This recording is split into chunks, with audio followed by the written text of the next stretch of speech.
Pennsylvania has really two primary investment tools through our retiree system for our state workers and our retiree system for our public school retirees. So it's the PSERS and SERS. Those are the two acronyms for our retirement boards. And together, that's a lot of money, too. A lot of money. It's about $115 billion that they invest. It's a little less now given the market downturn, although it's coming back.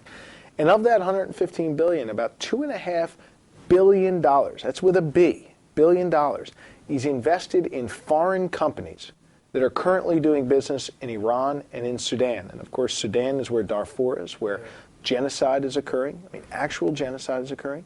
And Iran, of course, you can't open up the newspaper without reading about the troubles in Iran and the threat that Iran poses, not just to America, but to our allies throughout the world. And so I have legislation that actually passed in the House in the last session, and we'll be considering it again soon in this current session, that would say you can't invest that money anymore into these terror-sponsoring nations, that instead you need to invest terror-free. So don't invest in that foreign company doing business in Iran. Instead, invest it in some other company. And not only, Kevin, is it morally the right thing to do, it's also economically and fiscally the right thing to do. You know, we've got retirees who are depending upon a return on the investment. And I don't know about you, but I think it's a risky proposition to be investing in Iran or investing in Darfur in this current geopolitical climate.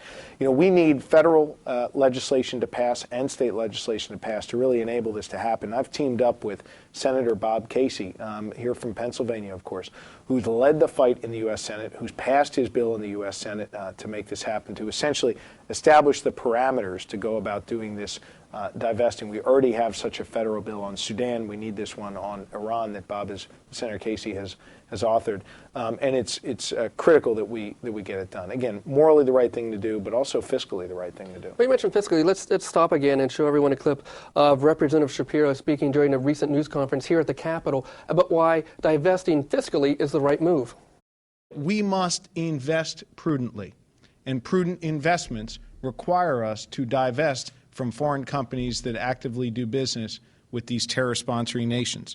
And there's new evidence that the Commonwealth could realize even stronger yields, stronger gains, if we invest terror-free. In fact, the FTSE Group recently came out with a terror-free index. And when you compare that with an all-world index, which includes some of these companies that do business in terror-sponsoring nations, a $1,000 investment looked at over the last 5 years would yield $1,500 in the terror-free fund.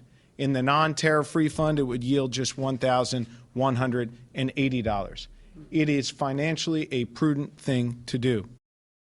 Well, it certainly seems like a great idea. Where is your bill now in the process? Sure. My bill went through the first step, and that is it has to be passed out of committee, pending on the House floor, and we'll consider it on the House floor soon. Again, in the last session, it did pass the House, so I'm optimistic we'll get it through the House this time and go over to the Senate, and hopefully the Senate will consider the legislation this time. It's so important, and it's something that we should do and should do very soon.